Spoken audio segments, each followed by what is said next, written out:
Clara, be my super pal and tell me about a good man. Superman's not in this, but he's here to represent whatever the hell it was we just watched. Welcome back to Doctor Who Review. My name is Chris. Yep. And we are reviewing every Doctor Who story that is publicly available to watch on DVD, Blu-ray, whatever. We started this in 2018. You are watching this in late 2023. We're filming this on Sunday the 14th of May. Hence why there's no Christmas Day cal in the background. We've only managed that a couple of times. We've synced up watching a Christmas special or recording our review of it around the time of. I think we managed it a couple of times. Yeah, because we had one in front of the Christmas tree, and we had one where there was a glass Christmas tree in shot because it was around Christmas. Oh yeah, that was last year. But the last episode of Doctor Who we talked about was The Husbands of River Song, which was a Christmas special, and then there was no more Doctor Who in 2016, apart from him appearing very briefly on a show we talked about last time. Watch that at your own peril. But in December of 2016, we got a Christmas special, which is technically part of the Series 10 production lineup, or at least is in terms of our media release. Hence this gorgeous... Let's face it, that is the most gorgeous Blu-ray packaging that the show's had so far. Look at that.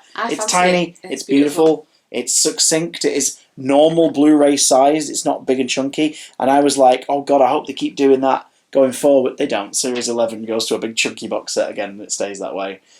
Which is annoying. But... Did you hear my shoulder crack just then? I did. I'm weird, concerned. Well, I'm concerned because I wonder if you're going to be able to talk about this episode because, yeah. The Return of Dr. Mysterio is a story that I've only ever seen prior to our rewatch the other day on broadcast. I watched it go out Christmas Day, or maybe I caught it on iPlayer like the next day. 2016. Yeah, do you know what? Actually... I watched on iPlayer, I think, on Boxing Day because it was my first pantomime job at a theatre that I collaborated with for several years. I came home for Christmas Day. My priority was spending time here and not watching Docky Whom. So I would have watched this on Boxing Day after our shows, probably at like 10:30 at night, on iPlayer at my digs. And also... I wasn't into Doctor Who as much. My love for Doctor Who had died. It dwindled at this point, yeah. And so I was probably like, please don't make me watch Doctor Who. So you'd never seen this? I had not. I remember hating The Return of Dr. Mysterio when it came out. I remember thinking it was a bag of balls. On reflection, I think that was because... It's a bag of balls. Well, no, partially because Moffat's observational humour based on superheroes... It's hard to tell if it comes from a place of affection for the genre or from a place of, I think this is a load of bollocks. And I think if it was identifiably one or the other, it would be more enjoyable because you'd kind of get a sense of, oh, he's ribbing it, or, oh, he loves this stuff and he's like enjoying his chance to play in this sandbox. But because it kind of flits between both in a way that feels unsure of itself, the superhero things in this, the tropes and the pastiches and the parodies, just come off a bit to me. Yeah. But also, I think the reason I gave it such a hard time when it came out is because we'd had a whole year of no new Doctor Who, which in 2016 was like, why? What is happening? We still don't know exactly, but it's most likely because of Sherlock. Yeah. Just because that was like behind and then it was being caught up to and everything. Do you think they were going, oh, we've got Class, so, you know... Well, Class was the gap filler. It was the thing to sort of keep us all occupied in the meantime. Ooh. Unfortunately. Sitting on the dog. And then this was the first Doctor Who in ages. Thanks, Bambi. This was it. It felt, at the time... An insult. Well, exactly. It was me just going, really? Yeah. We've waited a year for this. Now... I liked it a lot more this time, and I think the reason for that is because there wasn't a wait. We watched Husbands of River Song like 2 weeks ago. We watched this the other day. And I know that after this, we're going to crack into a whole series. So I don't feel as like, is that it? Instead it's like, okay, let's just, like as part of a marathon, it's like, it's just one of many. I don't think it's great. I think also compared to The Husbands of River Song, it's pretty lackluster in a lot of ways. but I also don't think it's as dreadful as 2016 me thought it was. Apart from the title. The title can go swivel. The title's awful. So what is wrong with you today? That can go swivel. For those who are new to this, we're presuming you've seen it, so don't expect a recap or us to sort of break it down. But what did you think of The Return of Dr. Mysterio? It was fine. Yeah. It was an episode. It said a lot, because you watched Husbands of River Song for the first time the other week, and you went, God, that was really good. Yeah, which is massive for me, because I don't like River. Yeah, but like you reacted to that in a way that was like, I could see you perked up. You did that thing where you were working on something as you were watching it, and you'd stopped working on it about 20 minutes in. Well, you were paying complete attention to the whole thing. The acting was very good in it. Crumbs, what's her name? Alex Kingston. And all the guest stars, Capaldi, but the guest stars as well did a great job. And I do love Greg Davies. Yeah. I think he's very, very funny though. So I think you went into this sort of going, all right, okay, like. Oh, I had optimism. That was the problem. After class as well, it was like, right, well, I'm going back to Doctor Who now. Let's go. And then, yeah, what works for you in this? The accents weren't awful, I guess. I think Charity Wakefield as Lucy Fletcher is the most consistent. Yeah. She also is basically playing a pretty solid Lois Lane. Yeah, it works. I believe it. I buy it. As weird as it sounds, I kind of wish we'd had more scenes of her as a mum. I know the limited runtime sort of didn't allow that, but like, I wanted to get a sense of like the two, like her kid's the most important thing in her life. Yeah. But she also has that passion. She has to chase the story. Like I wanted to see that, and instead it was more, no, she's Lois Lane, but also she has a kid. The kid felt completely like a plot device to make sure she and Grant could interact with each other. Yeah. Similarly, I don't think Justin Chatwin is bad in this, but I think he is underserved by the direction and especially the costuming in this. I think him as Grant Gordon is perfectly charming and likeable. You get it, you buy it. The reason his American accent's authentic is because he's Canadian, so it's not too far off his own, natural diction. But as the Ghost, I think his performance is fine. I think the costume and the direction just makes him look kind of crap. Like, it's not a bad costume, but it's definitely cut corners in ways that on what's our telly, like a 65-inch screen on Blu-ray, you're looking at it, you're going, those scales are printed on, that is like a zip-up jumper. That really bothered you, didn't it? Do you know why? We know what that's a reference to. Like, the costume has lots of sort of... You can tell it was made with love for superhero outfits. Yeah. But it suffers from two things. One, material. Those scales are mostly likely a reference to Captain America. In the comics, Captain America's sort of main breastplate and shoulders usually have this sort of scaled design. His main breasts. It's like his breastplate, like here and there, and nowhere else. Has sort of this scaly look to it, which it's not scales. You sort of interpret it as like chainmail kind of vibe. It's like a suit of armour sort of touch to the visuals. In the films, they've never quite done that deliberately or literally because it would look a bit weird. But in Endgame, where they went all out in, look, let's just do some of the stuff we've not done yet, like with Iron Man finally having his thigh to crotch length yellow on the legs and stuff. They just went, screw it, make it look like the comic book one. We're far along in, it doesn't matter, let's go. Cap as well in that, there's sort of like a scaled texturing to the armour on his chest and shoulders in that film. So that's them going, let's do it. With the Ghost, they tried to do that here, but it's just printed on and it looks a bit naff. The fact that he's Superman, like the whole thing is so Superman, but he's got a Batman voice and he's all dark and broody looking, despite them not being written to be dark and broody, is like a big I think you go bright or you go home. Yeah. Like the laboratory, the Harmony Shoal like thing is all bright colours, and she's in a freaking like cleaner's outfit. She's sneaking around, so she's in bright colours, and just do it, just go for it. Have him being like bright freaking, like royal blues and Reds You're to already pop it. doing a superhero story. You may as well go full on into it.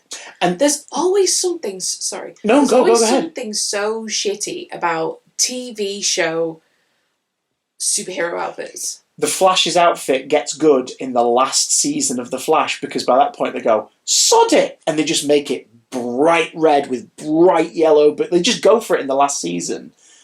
But up to that, remember, I think I watched the first 3 seasons. Do you remember the first one? It's like this really sort of muted red, and it zips, and like...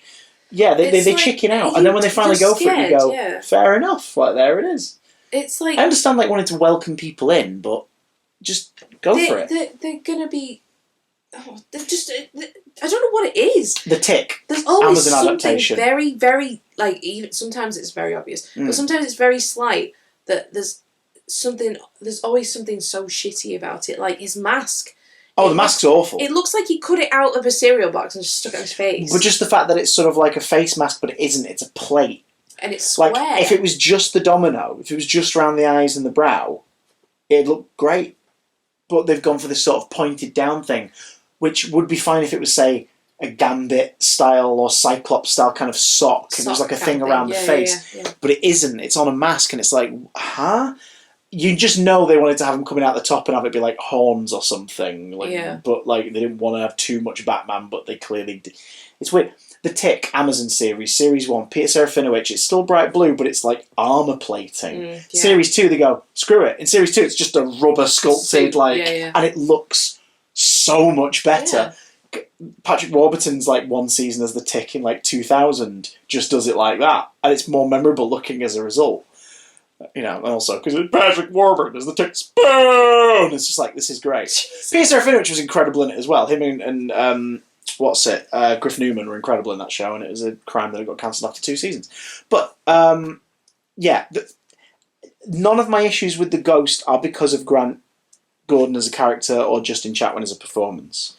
I think my biggest issue with it, weirdly, is the plot of this is the plot of Christmas Carol and Last Christmas. Yeah. We've had 3 Moffat Christmas specials where another thing is the inspiration for everything that happens for the next hour.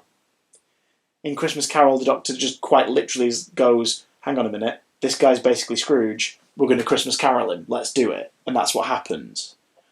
In Last Christmas, everything is a reference to a bunch of movies and TV shows. Yeah. This is Grant Gordon reads comics, gains this thing in his body, accidentally swallows this like diamond or whatever, and it sort of it manifests powers in him that are inspired by how he would interpret this to go because he's a big comic book reader. It's pretty impressive that they're just flat out name dropping like Spider-Man, Superman and stuff at the beginning. Like normally that'd be like if it was a throwaway quip, sure, but whole like at one point they're just reading a Superman comic. And it's like, just from a legal rights standpoint, I wonder what conversations had to be had for them to get permission to do this, because it's quite extensive. It's not just a throwaway joke. I like the opening. It's the first time really we've seen Capaldi get to interact as the Doctor with a child actor that wasn't a terribly written character. Like, it's not in The Forest of the Night. It's him and young Grant, who's played by Logan Hoffman, and then the teen version, who's played by Daniel Laurenti. Their interactions are really good. Yeah. He bounces off them really well, and you buy it because of Capaldi's performance. The Justin Chatwin version is the same character. You absolutely buy that he's like, you again. Yeah. Like, it works really well. Mr.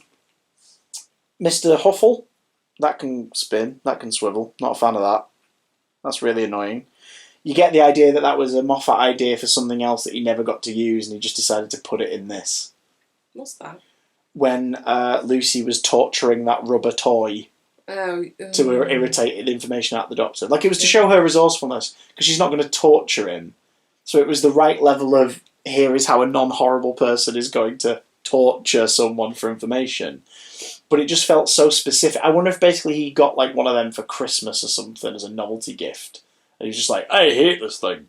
I'm gonna write it into one episode. It just felt very like, okay. It just very derailed things. You do your thing. Yeah. Yeah. That's true.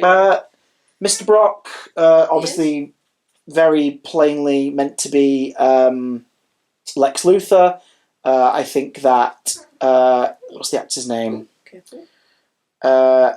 Aditamiwa Eden plays Mr. Brock, and he does a really good job. He's just playing Lex Luthor, essentially. He's very slick, he's very handsome, he's very quick on his lines, he's very smug. That press conference scene with him, it's like, holy shit, he's just playing Lex Luthor. And it works. It works really well. Yeah. And then he doesn't get to play it like that for the rest of the episode because he's basically a skin suit. Harmony Shoal, we have a returning villain after their brief appearance in The Husbands of River Song, in a way where you go, I don't get it. Yeah.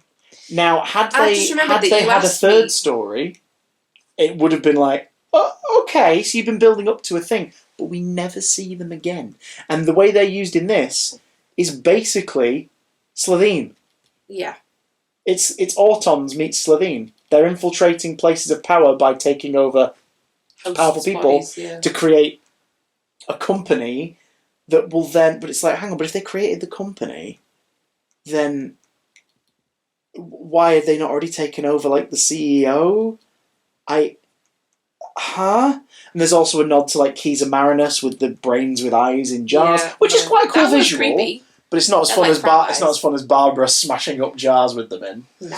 But it's still, still kind of cool. And I like the idea that their eyes look weird when they're humans because that's literally just the brain's eyes in their eye sockets. Ew, that's creepy. Like that's a cool idea. Like when they find him dead at the end and he's just got hollow eyes. But then also when they open up their heads, it's like, no, but where's the brain though? Where's the brain? Oh yeah, because he stores stuff. He opens it up to take the gun out. Yeah, and he does that because the last time we saw one of them opened it up to take like the money deposit out. And it's like, okay, but also why is that their thing? Why is that their thing? Why is that how they enter bodies? It's also very similar to a lot of Moffat's previous stuff, like the Headless Monks. Just this idea of like people get assimilated into this order that's seemingly religious in nature. And we never really learn why they are or what they are. No. There's a lot... The Silence. The entire thing of the Silence is we never really get to know what the Silents are when they're not part of the Silence. Mm-hmm. Like, there's a lot of it in his era, and I just... That element coupled with the, so it's Last Christmas, Christmas Carol again. We're doing Superman this time. It's like, okay, you've kind of... This episode's very whelming. It's not underwhelming, and it's not overwhelming. It's very whelming. It's how you would describe as fine. Yeah. It's on the lesser end of it's fine. I've got to admit, if I were a kid, I probably would have really enjoyed this much more than. Oh yeah, again, I'd love to know. I'd love to know from any of you guys who were like little diddums when this came out. I'd love to know what you thought of it. It's the first. It's the first story I think we've seen in a while that's like exciting from a kid's perspective because it's it's superheroes. Oh yeah, like there was comedy fun and stuff in the last one that kids would have latched onto with the running away from a big suit, the head in a bag, all that stuff. Mm. This is the first one where it's like action stuff, but it's just and it's not something that you need to kind of, but. You need to have relied on remembering everything else from even Harmony Shoal. Like there's a whole thing going on, and then you might go, "Oh yeah, Last Christmas." These guys are in Last Christmases as well. There's no real connection to it other than it's the same monsters. Yeah.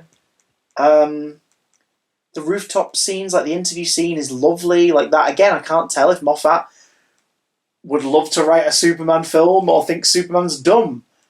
But there's some lovely writing in that it feels like he's not watched Superman the movie since he was a kid and is trying to sort of write that rooftop scene from memory. Yeah, I guess. But we don't get the romantic flying like around the city like we're a Metropolis thing.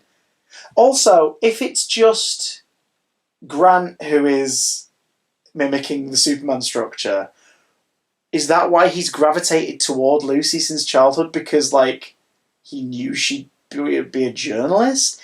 Why is Harmony Shoal's building logo the Daily Planet's logo, like, on top? It's like, huh.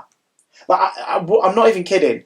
It would almost make more sense if this episode ended with young Grant being freed from a head crab from last Christmas. Because then you go, oh, right, it's this again. But it'd make more sense that the world around him is also somehow accepting of the Superman tropes. I find it weird that he calls her Miss Fletcher.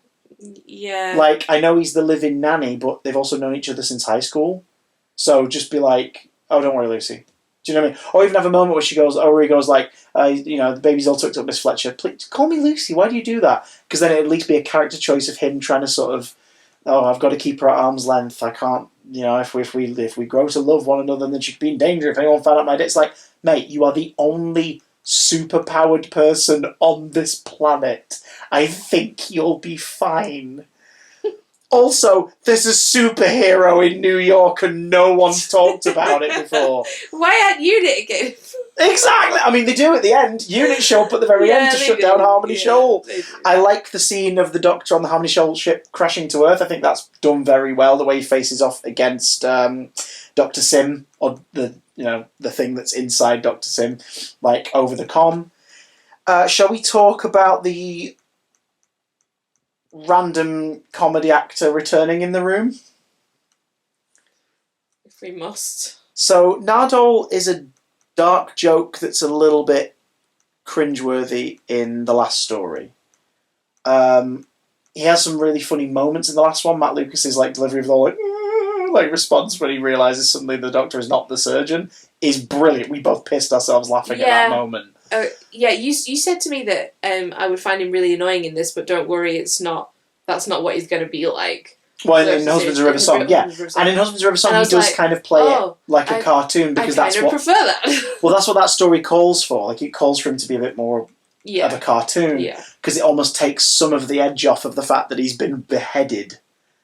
You kind of get over it a little bit with a younger audience, because they're seeing the comedy side of it all. And then at the end to show that... what was his name? What was River's other husband's name? Let me have a little look up. To see that Fernando. Ramon. Oh, I was close. What's the dancer that Mrs. Wormwood's having the affair with in Matilda? Rodolfo. Yeah. Rodolfo. It's quite incredible. I have a body joke. So but seeing Ramon and Nardole living inside the Hydroflax unit happily at the end of that story is a way to say to the younger audience, don't worry, they're okay. Yeah. While still, for the older audience, being, God, that's kind of morbid and a bit creepy, but fine, whatever. We find out in this there's been a big bit of time between the end of that story and this one, wherein the Doctor has mostly been in mourning for River. Which is understandable, because they've just spent 24 consecutive years together. Shagging in a restaurant. That's basically what that's what they've been up to. They've spent the closest and most uninterrupted, unbroken amount of time together that they've ever spent across their entire time, her entire life together. Of course he's going to mourn her, because he now knows that he is probably never going to... the fact she didn't recognise him means she is never going to have already met him, meaning they're never going to meet again after this. And it is the Singing Towers of Darillium. It is what he knew to be the last time they saw each other. You came in, you had you bought a new suit and all that. All that has come true. And I think that little moment toward the end where it's I think when Nardole chats to Lucy and Grant about it, it's actually a very good scene. I like that he's going to be okay. Her name was River. But that's the only sort of bit of genuine continuity in this. But considering the last episode was about that story, I don't really mind too much. Because it's if you did watch it this year, you go, oh, what's that about? And you could just go on to iPlayer and watch the last one. Yeah. If you had watched the last one, you're getting a little bit of closure for that and they lived happily, ending. Do you know what I mean? Yeah. I like Matt Lucas in this. I don't like Nardole in this. I feel like, if that makes any sense. Whereas in the next series, I quite like Nardole. Because Nardole essentially becomes Saki K9 in Series 10. Because that's what he is. Like, we get a very brief explanation. The Doctor built him an android body. So this is the severed head of the guy from the last story. No, he's gone, remember. This is the severed head of the guy from the last story on a new body. And time has passed because he's not like he used to be. He's got a bit more of an edge to him. He's a little bit more... Sorry. He's a little bit more cutting. He's a little bit more sarcastic. He's not the sort of... No, he's not like just goofing around. He's a little shit. Well, that's what I'm saying. Like, time has passed. And essentially he's grown to be the person the Doctor kind of needs to have around. Someone who will basically set him straight here and there. It made me deeply uncomfortable to see him in period garb, considering what he was wearing, and Matt Lucas's history of appropriation of cultures and races in sketch shows. Indeed. Like, that's a shame. It's like, could you have not had him be anywhere else for a time, and not something that's sort of vaguely oriental in design? Considering this is like 5 years after he played a Japanese schoolgirl in several sketches in a show called Come Fly With Me. It's just very odd, considering he has only ever, as of this recording, hinted at feeling regretful of those things, but has never really addressed it or talked about it. It's odd. I like the Doctor being so chill about infiltrating that he's just eating some sushi very quietly. I didn't hate that. It should be obnoxious, but it wasn't. I think Capaldi and Charity Wakefield sell that moment very well. Like, she's snooping, and he is also snooping, but he's so good at it that he's got a snack. It's like, yeah, fair enough. Fair enough. I like that. I like that a lot. And again, like, I don't love Nardole in this. I like his last bit where he talks to Grant and Lucy before he leaves. I love their almost, and I mean this in a slightly sarky way, but affectionately, their almost immediate, and now we've got our arms around each other chemistry at the end. It's like you literally sort of came out to each other about what's going on, about your feelings for each other an hour ago. Like, surely this would be a thing that you two explore yourselves over time. Like, no, they're just arms around each other, hugging at the table. The baby feels like an afterthought for most of the second half of the episode. Yeah. Like, it's a cute gag earlier that he's got a baby monitor on him. And, like, that's his... So people are like, oh my god, that must be, like, his... another mission. And it's now he's going back to check on the baby. But then that begs the question, is he leaving that baby alone for long periods of time? Yeah. Yeah. That was a recurring thought in my brain. Yeah. And then at the end of the second half of the episode, the baby's barely a factor. 100% it wouldn't have signal that far away from it. No. Whip out! Not Chris's notes! You okay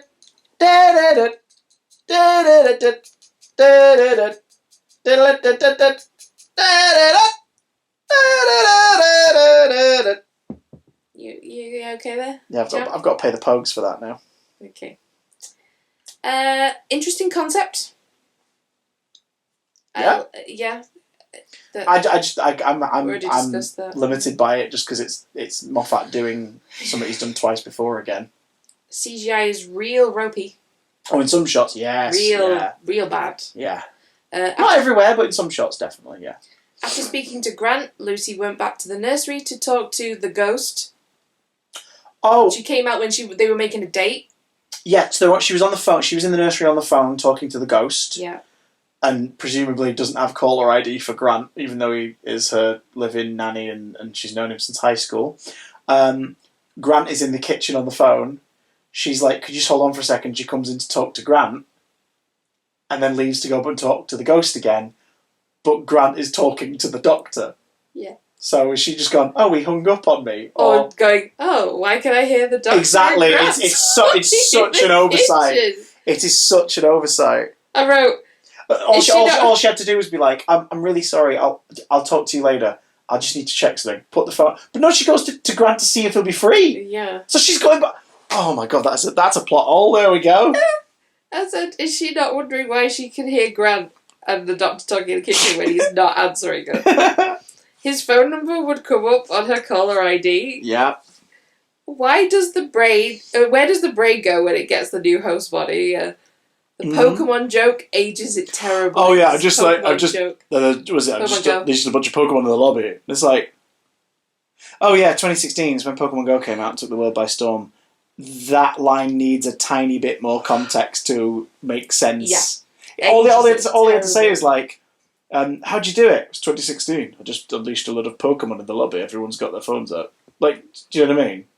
Or like, everyone's gone to the lobby. They've got their phones out. Yeah, I just unleashed a bunch of Pokemon. Off they go. Just something like that. Enough for you to go, oh yeah, Pokemon Go. That was a game, wasn't it? It doesn't make sense without that. I think we had to pause it, and you were like, what? And I went, oh, Pokemon Go just came out. Yeah. Also, this Christmas special ain't very Christmassy. Oh, there's no Christmas in it. There's none. None. Now, I know they don't have to have Christmas in them necessarily. But like, what makes it needs to kind of feel festive in some way. Yeah, there's no kind of festive Christmas vibe. Special. You may as well have just had a Wednesday special. I think the thing with making it Christmassy is it's a gift and a curse. It could have, because you're kind of lumped with having to put Christmas in it. Or could it literally have just had it happen at Christmas, so there were Christmas trees in the background? It doesn't have to be anything to do with the part, like the plot or anything. Yeah. It just...